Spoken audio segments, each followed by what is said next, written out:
கிறிஸ்துவுக்குள்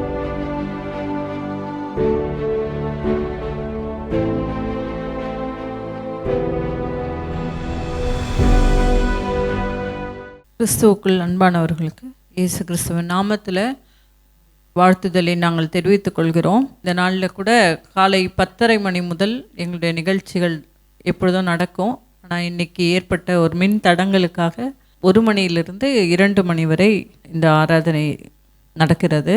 இதற்காக காத்திருந்து இந்த நிகழ்ச்சிக்காக அமர்ந்திருக்கிற ஒவ்வொருவரையும் கிரேஸ் டிவியின் மூலமாக உங்களுக்கு நன்றியை நான் தெரிவித்துக் கொள்கிறேன்.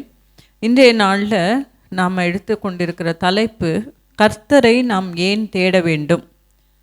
கர்த்தரை நாம் ஏன் தேட வேண்டும். இதில் பார்த்திங்கன்னா ஒரு 10 பாயிண்ட்ஸ் எடுத்திருக்கேன் நான், ஹெட்டிங்ஸு. ஆனால் அவ்வளோத்தையும் நம்ம இன்றைக்கி ஃபுல்லாக டீட்டெயில்டாக பார்க்க முடியாது. அதனால் மேலோட்டமாக இன்றைக்கி நான் தலைப்பையும் அதுக்குரிய வசனங்களையும் நான் கொடுக்க போகிறேன். கர்த்தருக்கு சித்தமானால் வருகிற வாரங்களில் ஒவ்வொரு தலைப்பையும் நம்ம டீட்டெயில்டாக பார்க்கலாம். சரிங்களா? இப்போ முதல்ல கர்த்தரை நாம் ஏன் தேட வேண்டும். பார்த்திங்கன்னா அநேக இடங்களில் கடவுளை தேடி ஜனங்கள் ஓடிக்கொண்டே இருக்கிறார்கள் இன்றைய காலத்தில். அந்த காலத்தில் பார்த்திங்கன்னா இஸ்ரவேல் ஜனங்கள் மோசே மோசே தான் அவங்கள வழி நடத்தினார். மோசே எங்கேயாச்சும் ஒரு ஆண்டவரோட பேச போகும் பொழுது இவர்கள் வேறு விதமாக கடவுளை தேடி போனார்கள் என்று வேதத்தில் இருக்கிறது. ஆனால் இங்கே நம்ம என்ன பார்க்க போகிறோம் அப்படின்னா, கர்த்தரை நாம் ஏன் தேட வேண்டும், அதற்கு காரணங்கள் என்ன, எதனால் நாம் அவரை தேடணும், எதனால் அவரை நாம் பற்றி கொள்ள வேண்டும் என்பதை குறித்து நாம் பார்க்க போகிறோம். முதலாவதாக, அவர் உங்களை தேடிக்கொண்டிருக்கிறார். அதாவது ஆண்டவர் நம்மை தேடிக்கொண்டிருக்கிறாராம். அதனால் நாம் அவரை தேட வேண்டும் என்று இருக்கிறது. முதல்ல லூக்கா 19:10 என்ன சொல்லுதுன்னா, அவர் எதற்கு வந்தார், மனுஷகுமாரன் எதற்காக இங்கே வந்தார் என்பதை குறித்து அந்த வசனம் சொல்லியிருக்கிறது. இழந்து போனதை தேடவும் ரட்சிக்கவுமே மனுஷகுமாரன் வந்திருக்கிறார். அப்போது எதற்கு ஆண்டவர் வந்திருக்கிறார் இங்கே? இழந்து போனதை தேடவும் நம்மை ரட்சிக்கவுமே, நம்ம தேடுறதுக்காக தான் மனுஷகுமாரனே வந்திருக்கிறார். ஜனங்கள் கடவுளை தேடி அலைந்து கொண்டிருக்கிறார்கள். அதனால் நான் என் பிள்ளைகளை தேடி போகிறேன்னு சொல்லி அவர் நம்மை தேடி வந்திருக்கிறார். இதற்கு பார்த்திங்கன்னா இன்னொரு வசனம் சொல்கிறேன். எசேக்கியேல் 34 12 வசனத்திலிருந்து பார்த்திங்கன்னா, அவர் ஒரு மேய்ப்பனை போல நம்மை தேடிக்கொண்டிருக்கிறார். அவர் மேய்ப்பர், நாம் ஆடுகளாக இருக்கிறோம். நாம் வழி தவறி போகும் பொழுது அவர் நம்மை தேடுகிறவராக இருக்கிறார். அவரே நல்ல மேய்ப்பன்லாம் நம்ம பார்த்துருக்குறோம் இல்லையா?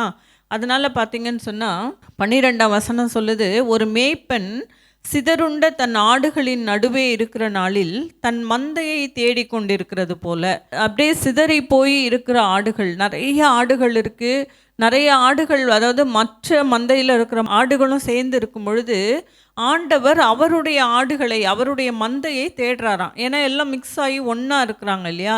அதனால் அந்த ஆடுகளை தேடுகிறவராக இருக்கிறார் என்பதை ரொம்ப அழகாக இந்த எசேக்கியேல் 34 சொல்லப்பட்டிருக்கிறது. ஆக அவர் நம்மை தேடிக்கொண்டிருக்கிறார். சிதறுண்ட ஆடுகளை தேடிக்கொண்டிருக்கிறேன் அப்படின்னு சொல்லி ஆண்டவரே சொன்னதாக இங்கே எசேக்கியேல் தீர்க்கதரிசி இந்த புத்தகத்தில் சொல்லியிருக்கிறார்.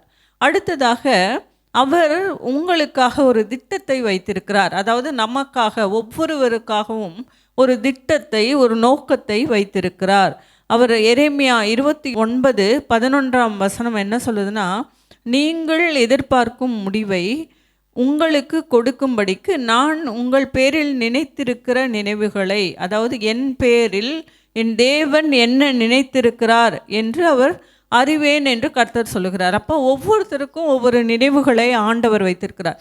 இவங்களுக்கு இதுதான், இப்படி தான் இருக்கணும், இவர்களை நான் இப்படி உயர்த்துவேன்னு சொல்லி அவர் ஒரு திட்டத்தை, ஒரு நோக்கத்தை வைத்திருக்கிறார். அதனால் நாம் அவரை தேட வேண்டும். எனக்காக கடவுள் ஒரு திட்டத்தை வச்சுருக்காரு. எனக்காக நான் எதற்கு இந்த இடத்துல இருக்கேன், என்னை ஏன் உருவாக்குனார் கடவுள் அப்படின்னு சொல்லி நாம் என்ன பண்ணணும்? அவரை தேடி போக வேண்டுமா, அந்த திட்டத்தை அறிந்து கொள்ளுவதற்காக. அடுத்ததாக, அவர் எப்போதும் உங்களுடனே இருக்கிறார். அவர் நம்ம கூடவே இருக்கிறார். ஆனால் நம்ம தான் அறியாமல் இருக்கிறோம் அப்படின்னு இந்த வசனத்தில் பாருங்கள். ஏசாயா 41:10 என்ன சொல்லுதுன்னா, நீ பயப்படாதே, நான் உன்னுடனே இருக்கிறேன். திகையாதே, நான் உன் தேவன். நான் உன்னை பலப்படுத்தி உனக்கு சகாயம் பண்ணுவேன். என் நீதியின் வலது கரத்தினால் தாங்குவேன். அப்போ அவர் நம்ம கூடவே இருக்கார். ஆனால் நம்ம அதை அறியாமல் நாம் அவரை தேடிக்கொண்டே இருக்கிறோம். அதுதான் அந்த இடத்துல இருக்குது. நம்ம அறியவே இல்லை அவர் நமக்காக இருக்கிறாரு, ஆண்டவர் நமக்காக இருக்கிறார் என்பதை நாம் அறியாதபடிக்கு நாம் இருக்கிறோம். அவர் சொல்கிறாரு, நான் உன் கூடவே இருக்கேன், நான் உன்னை பலப்படுத்துவேன், நான் உனக்கு சகாயம் பண்ணுவேன்னு சொல்லி ஆண்டவர் நமக்கு சொல்லிக்கிட்டே இருக்கிறார். அதே ஏசையா 41:12 சொல்லுது, உன்னோடே போராடினவர்களை தேடியும் காணாதிருப்பாய், உன்னோடைய யுத்தம் பண்ணின மனுஷர் ஒன்றும் இல்லாமல் போவார்கள். ஆக நம்ம எதற்காக பயப்படுறோம்? நமக்கு எதிரிகள், நம்மளை எதிராக வருகிற பிரச்சனைகளை, நம்மளுக்கு எதிராக செயல்படுகிறவர்களை குறித்து நம்ம பயப்படுறோம் இல்லையா? ஆனால் ஆண்டவர் சொல்கிறாரு, நீ போராடினவர்களை, அதாவது உனக்கு எதிராய் போராடினவர்களை நீ தேடினாலும் காணாதிருப்பாய். ஏன்னா அவங்க எல்லாம் ஓடி போயிடுவாங்களாம். ஆண்டவர் நம்ம கூட இருக்கும் பொழுது, ஆண்டவரை நாம் தேடும் பொழுது அவர்கள் எல்லாம் என்ன பண்ணுவாங்களாம்? ஒன்றுமில்லாமல் போவார்கள் என்று சொல்லி 41:10 சொல்லப்பட்டிருக்கிறது. முதல்ல என்ன சொல்கிறாங்க? அவர் நம்மை தேடிக்கொண்டிருக்கிறார். இரண்டாவது, அவர் உங்களுக்காக ஒரு நோக்கத்தை வைத்திருக்கிறார். மூன்றாவது, எப்பொழுதும் அவர் நம்மோடு இருக்கிறார். அடுத்ததாக, அவர் நமக்கு அமைதியை தருகிற ஆண்டவராக இருக்கிறார். யோவான் 14:27 சொல்லி இருக்கிறது, சமாதானத்தை உங்களுக்கு வைத்து போகிறேன், என்னுடைய சமாதானத்தையே உங்களுக்கும் கொடுக்கிறேன். உலகம் கொடுக்கிற பிரகாரம் நான் உங்களுக்கு கொடுக்கறதில்லை. உங்கள் இருதயம் கலங்காமலும் பயப்படாமலும் இருப்பதாக. எதை குறித்தும் நீங்கள் பயப்படாதீங்க, உங்களுக்கு சமாதானத்தை நான் தருவேன்னு சொல்லி ஆண்டவர் நமக்கு இங்கே சொல்லியிருக்கிறார் இந்த வசனங்களில். அப்போ நமக்கு சமாதானம் வேணும்னா நம்ம என்ன பண்ணணும்? ஆண்டவரை தேட வேண்டும். அவர் நம்ம கூட இருக்கும் பொழுது நம்ம எதற்குமே பயப்பட வேண்டியதில்லை என்பது குறித்து இந்த யோவானில் அழகாக சொல்லப்பட்டிருக்கிறது. அடுத்ததாக, அவர் உங்கள் காயங்களை குணப்படுத்துகிறார் என்று இருக்கிறது. நிறைய பேர் நினச்சிக்கிறோம், நமக்கு அடிபட்டுச்சுன்னா இல்லை ஒரு காயம் ஏற்பட்டுருச்சுன்னா அதை குணப்படுத்துவார் அப்படின்னு இங்கே கிடையாது. அந்த வசனம் என்ன சொல்லுதுன்னா, சங்கீதம் 147:3 இருதயம் நொறுங்குண்டவர்களை குணமாக்குகிறார். இருதயத்தில் உடைக்கப்பட்டவர்கள், அதாவது மற்றவர்கள் நம்மளை ரொம்ப கேவலமாக பேசியிருப்பாங்க, நம்ம உறவினர்கள் நம்மளை கேவலமாக பேசியிருப்பாங்க, நம்ம கூட இருக்கிறவர்களே நம்மளை பற்றி பின்னாடி பேசியிருப்பாங்க. அந்த சமயங்களில் நம்ம எப்படி இருப்போம்? இருதயம் நொறுங்குண்டவர்களாக, நமக்கு தூக்கமே வராது. இவங்க நம்மளை இப்படி பேசிட்டாங்களே, ரொம்ப ஈஸியாக சொல்லலாம், அவங்க கிடக்கிறாங்க விடுங்க அப்படின்னு சொல்லலாம். ஆனால் நமக்கு தூக்கமே வராது. நைட்டெல்லாம் அவங்க பேசுனதே தான் நமக்கு ஞாபகம் வரும் இல்லையா? அப்படிப்பட்ட இருதயத்தில் நொறுங்குண்டவர்களை ஆண்டவர் குணமாக்குகிறார் என்று சங்கீதக்காரன் சொல்லியிருக்கிறார். அது மட்டும் இல்லை, அதுலேயே சொல்லுது, அவர்களுடைய காயங்களை கட்டுகிறார். ஒரு இது சொல்லுவாங்க இல்லையா, வாயினால் பேசுனது தான் சீக்கிரம் ஆறாது, தீயினால் சுட்ட புண்ணு கூட சீக்கிரம் ஆறிடும், ஆனால் ஒருத்தர் நாவினால் சுட்டவடு ஆறாதுன்னு சொல்லியிருக்கு இல்லையா? ஆனால் இங்கே ஆண்டவர் நமக்கு சொல்லியிருக்கிறார், அவர் உங்கள் காயங்களை குணப்படுத்துகிறார், இருதயம் நொறுங்குண்டவர்களை குணமாக்குகிறார். ஏசாயா 61:1 சொல்லியிருக்கிறது, இருதயம் நொறுங்குண்டவர்களுக்கும் காயம் கட்டுதலையும், சிறைப்பட்டவர்களுக்கு விடுதலையும், கட்டுண்டவர்களுக்கு கட்டவிழ்த்தலையும் கூறவும் அப்படின்னு அந்த வசனம் முடியுது. அப்போ அவர் எல்லாத்துலேயும், சிறைப்பட்டவர்கள் கட்டுண்டவர்கள்னால் எதுக்கு? நம்ம பாவத்தில் பிசாசின் கட்டுகள், வியாதியின் கட்டுகள் எல்லாவற்றிலும் இருந்தும் நம்முடைய ஆண்டவர் நம்மை குணப்படுத்துகிறார் என்று சொல்லப்பட்டிருக்கிறது. அடுத்ததாக, அவர் நமக்கு அடைக்கலமான தேவனாய் இருக்கிறார். அவரே என் கண்மலையும் என் ரட்சிப்பும் என் உயர்ந்த அடைக்கலமுமானவர், நான் அசைக்கப்படுவதில்லை. இந்த நம்பிக்கை நமக்குள்ளே இருக்கணும். அவரை நம்ம தேடும் பொழுது அதிகாலமே, 63:1 சொல்லுது, அதிகாலமே உம்மை தேடுகிறேன்.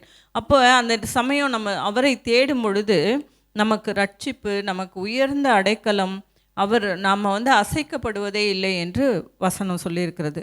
ஆக பார்த்திங்கன்னு சொன்னால், முதல்ல அவர் நம்மை தேடிக்கொண்டிருக்கிறார். அடுத்ததாக நமக்காக ஒரு திட்டத்தை வைத்திருக்கிறார். மூன்றாவதாக, அவர் எப்போதும் நம்மோடு இருக்கிறார், நமக்கு அமைதியை தருகிற தேவனாக இருக்கிறார், அவர் காயங்களை குணப்படுத்துகிறவராக இருக்கிறார், நமக்கு அடைக்கலமான தேவனாக இருக்கிறார். அடுத்ததாக, அவர் நமக்காக போராடுகிற தேவனாக இருக்கிறார், அவர் உங்களுக்காக போராடுகிற தேவனாய் இருக்கிறார். பாருங்க, யாத்திராகமம் 14:14 சொல்லப்பட்டிருக்கிறது, கர்த்தர் உங்களுக்காக யுத்தம் பண்ணுவார், நீங்கள் சும்மா இருப்பீர்கள் என்றார். இப்போ நம்மை தேடி போராட்டங்கள் வரும் பொழுது, நம்மளை தேடி மற்றவர்கள் எதிர்க்கும் பொழுது நம்ம அமைதலாக இருந்தால் போதுமா? நீங்கள் எதிர்த்து போய் சண்டை போடாதீங்க என்று வேதத்தில் வசனம் சொல்லப்பட்டிருக்கிறது. நமக்காக யுத்தம் பண்ணுகிறவர் நம்முடைய தேவன். அப்படிப்பட்ட தேவனை நாம் தேடித்தான் ஆக வேண்டும் இல்லையா? அவர் நம்ம பக்கத்திலே தான் இருக்கார், ஆனால் நம்ம தேடுறது கிடையாது. ரொம்ப நம்மளை கேஷுவலான லைஃப்பில் காலையில் எந்திரிக்கிறது, சாப்பிட்றது, வேலைக்கு போகிறது, திரும்ப வர்றது, திரும்ப சாப்பிட்றது, தூங்குறது, அதுதான் நம்ம வேலையாகவே இருக்குது. அப்படி அல்ல, எல்லா நேரமும் ஆண்டவரை தேடுகிறவர்களாய் நாம் இருக்க வேண்டும். இப்படிப்பட்ட காரணங்களால் தான் நம்ம ஆண்டவரை தேட வேண்டும் என்று சொல்லப்பட்டு இருக்கிறது. பார்த்திங்கன்னா யோசுவா 10:14 சொல்லுது, கர்த்தர் இஸ்ரவேலுக்காக யுத்தம் பண்ணினார், அவர் நமக்காக யுத்தம் பண்ணினார் என்று சொல்லப்பட்டிருக்கிறது. உபாகமம் 1:30 சொல்லியிருக்கிறது, உங்களுக்கு முன் செல்லும் உங்கள் தேவனாகிய கர்த்தர் உங்களுக்காக யுத்தம் பண்ணுவார். இப்படிப்பட்ட தேவனை நம்ம கண்டிப்பாக தேடி தான் ஆகணும் இல்லைங்களா? நிறைய பேர் வேறு இடங்களில் நம்ம போகிறோம், தீர்க்கதரிசிகளை நோக்கி போகிறோம், அநேக ஊழியக்காரர்களை தேடி போகிறோம். இங்கே நமக்கு விடுதலை கிடைக்குமா, அங்கே விடுதலை கிடைக்குமா, இங்கே போனால் எனக்கு சரியாகுமா, என்னோடய ஃப்யூச்சரை அந்த ஊழியக்காரர்கிட்ட போய் ஜெபம் பண்ணால் அவர் சொல்லுவாரா? கண்டிப்பாக கிடையாதுங்க.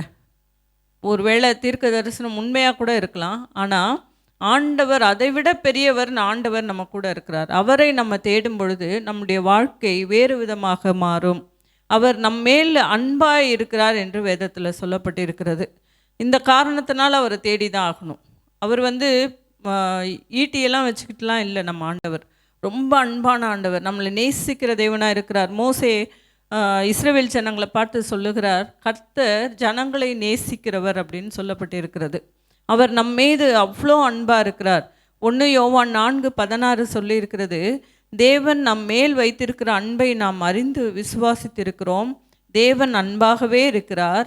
அன்பில் நிலைத்திருக்கிறவன் தேவனில் நிலைத்திருக்கிறான், தேவனும் அவனில் நிலைத்திருக்கிறார். நம்ம மேலே எவ்வளோ அன்பாக இருக்கிறார் நம்ம தெரிஞ்சுக்கணும். பார்த்திங்கன்னா நம் மீது அன்பாக இருக்கிறதுனால தான் அவரோட சொந்த குமாரனையே நமக்காக இந்த உலகத்தில் அனுப்பி வைத்தார் இல்லைங்களா? நமக்காக சிலுவையில் அவர் பாடுபட்டு அடக்கம் பண்ணப்பட்டு மரித்தார், 3ஆம் நாள் திரும்பவுமாய் அவர் உயிரோடு எழுந்தார் என்று சொல்லி நாம் பார்க்கிறோம். எவ்வளவு அன்பு இருந்தால் அந்த நமக்காக, நம்முடைய பாவங்களுக்காக அவர் காயப்பட்டிருப்பார்னு கொஞ்சம் யோசித்து பாருங்கள். ஆக தேவன் நம் மீது அன்பாக இருக்கிறார். அடுத்ததாக அவர் நமக்கு தேவையான எல்லாவற்றையும் தருகிற தேவனாக இருக்கிறார்.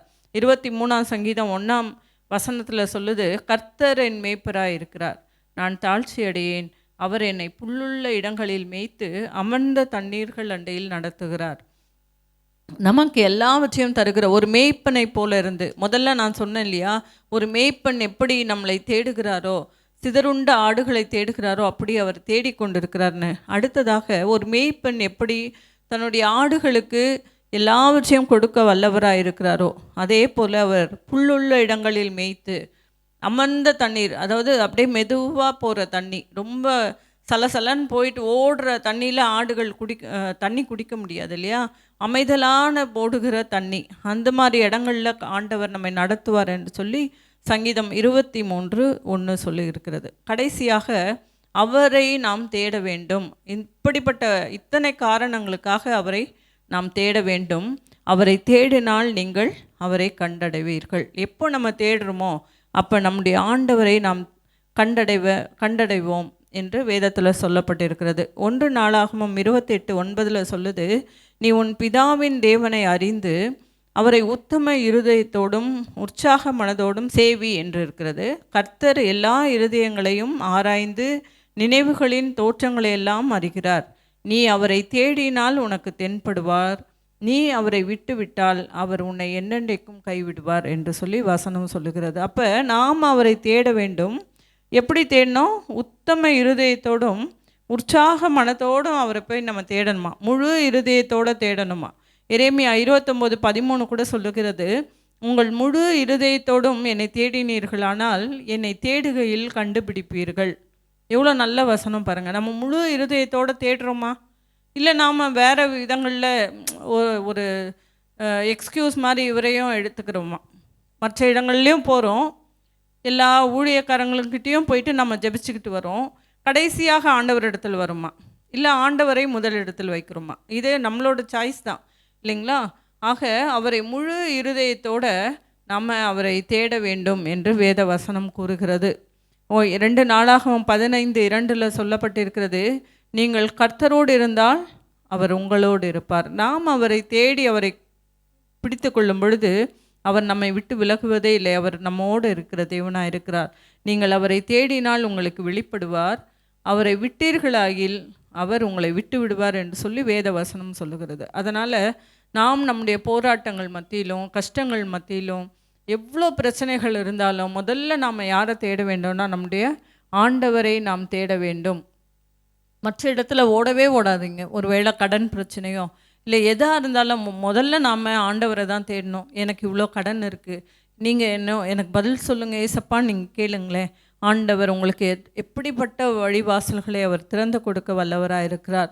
எனக்கு வியாதியாக இருக்குது, இல்லை எனக்கு உடம்புல கஷ்டம், இல்லை எனக்கு மனசு நிம்மதி இல்லை, எதாக இருந்தாலும் சரி நம்ம முதல்ல யார்கிட்ட போய் சொல்லுவோம்னா நமக்கு தெரிஞ்சவர்கள்கிட்ட, நம்மளோட நெருக்கமாக உள்ளவங்கக்கிட்ட நம்ம சொல்கிறோம். ஆனால் அதுக்கு முன்பதாக நம்ம யார்கிட்ட சொல்லணுன்னா நாம் தேடுகிற அந்த இயேசுவிடத்தில் ஆண்டவரிடத்தில் நம்ம போய் சொல்லும் பொழுது உண்மையாகவே அதற்கு வழிவாசல்களை அவர் திறப்பதற்கு அவர் வல்லவராக இருக்கிறார். என்னோட கிறிஸ்துவுக்குள் அன்பானவர்களே, இப்படிப்பட்ட தேவனை நாம் தேட வேண்டும். ஏன்னா அவர் நம்மை தேடிக்கொண்டிருக்கிறார்.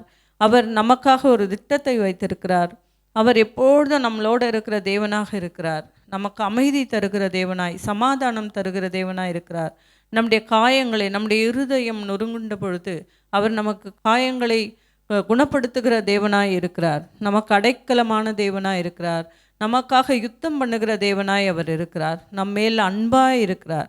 இப்படிப்பட்ட தேவனை நாம் தேடணும், ஒவ்வொரு நாளும் தேடணும். நம்ம ஜெபம் பண்ணுறோம், ஏசப்பா இன்று அன்றன்று வேண்டிய ஆகாரத்தை இன்று எங்களுக்கு தாங்க அப்படின்னு சொல்லி.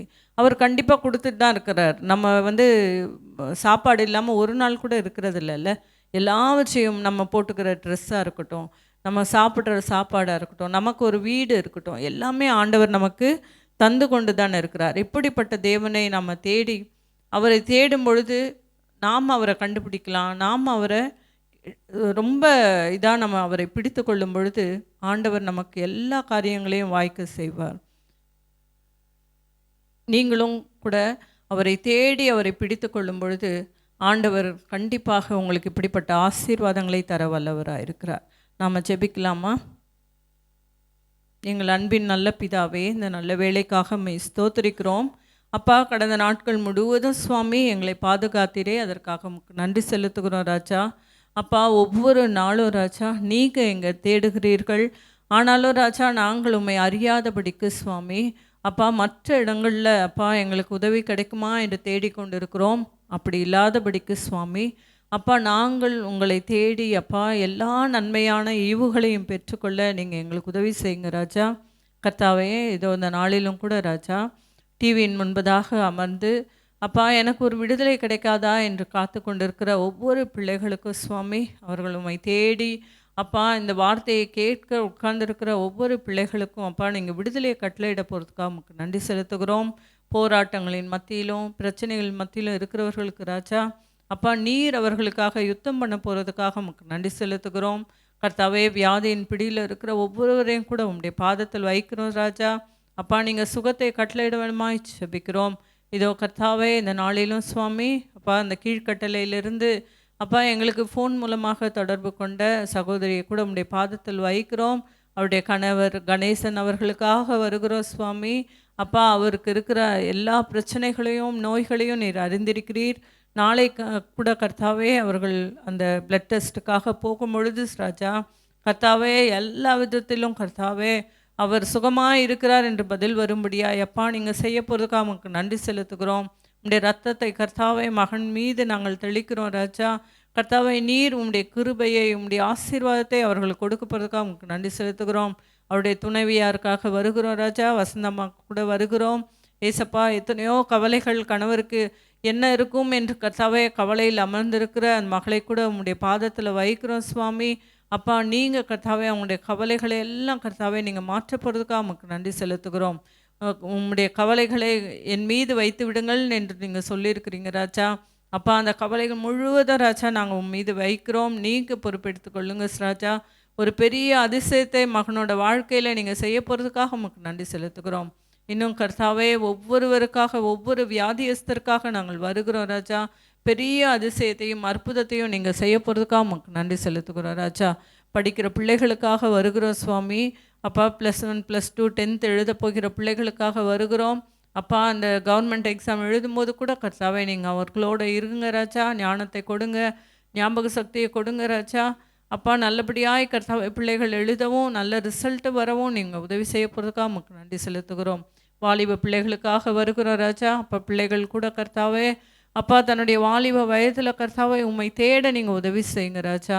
எந்த விதத்திலும் கர்த்தாவை உலக பிரகாரமான வாழ்க்கையில் போகாதபடிக்கு நீங்கள் காத்துக்கொள்ளுங்க, வழி நடத்துங்க ராஜா. திருமணம் ஆகாத பிள்ளைகளுக்காக வருகிறோம். ஏற்ற வேளையில் திருமண காரியங்களை கொடுங்க. அதே போல் திருமணமாய் கர்த்தாவே குழந்தை இல்லாமல் இருக்கிற ஒவ்வொருவருக்கும் கர்த்தாவே கர்ப்பத்தின் கனியை நீங்கள் கொடுக்க போகிறதுக்காக உங்களுக்கு நன்றி செலுத்துகிறோம். அப்பா இந்த நேரத்தில் கூட கிரேஸ் டிவிக்காக வருகிறோம் ராஜா. அப்பா எங்களுடைய ஊழியங்களை நீங்கள் ஆசீர்வதிங்க ராஜா. கர்த்தாவே இன்னும் அதிகமாய் நாங்கள் ஊழியங்களில் வளர நீங்கள் உதவி செய்யுங்க ராஜா. எங்களுக்கு எதிராய் வருகிற எல்லா பொறாமையின் ஆவிகள் கர்த்தாவே கர்த்தாவே எதிரான காரியங்கள் எல்லாவற்றையும் கர்த்தாவே உம்முடைய பாதத்தில் நாங்கள் வைக்கிறோம். நீங்கள் பொறுப்பெடுத்து கொள்ளுங்க சுவாமி. நாங்கள் சும்மா இருக்கிறோம் கர்த்தாவே. நீங்கள் யுத்தம் பண்ண போகிறதுக்காக உமக்கு நன்றி செலுத்துகிறோம். தேவைகளை சந்திக்க போகிறதுக்காக உமக்கு நன்றி செலுத்துகிறோம் ராஜா. அப்பா நாங்கள் கட்ட வேண்டிய டிசிசியில் கட்ட வேண்டிய பண தேவைகள் கர்த்தாவே இங்கே அடிக்கடி கரண்ட் போகிறதுனால அப்பா ஒரு ஜென்ரேட்டர் வாங்க கூட நீங்கள் உதவி செய்ய போகிறதுக்காக உங்களுக்கு நன்றி செலுத்துகிறோம்.